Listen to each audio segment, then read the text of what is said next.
రథసప్తమి నాడు ఆకాశం అంతా నక్షత్ర మండలం రథాకారంలో ఉంటుంది. అందుకని దానికి రథసప్తమి అని పేరు. ప్రతి సప్తమి తిథి నాడు సూర్యకాంతి చాలా విశేషంగా ఉంటుంది.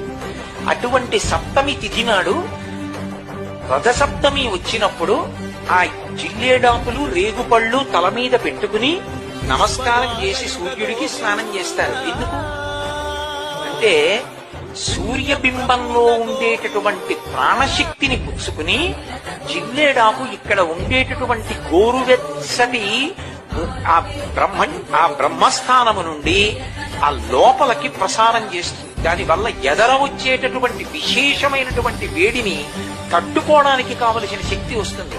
రేగుపండుకి ఓ లక్షణం ఉంది, పీడ తీస్తుంది. అందుకే పిల్లలకి భోగి పండగ నాడు చిల్లర పైసలతో కలిపి రేగుపండుకు వస్తారు.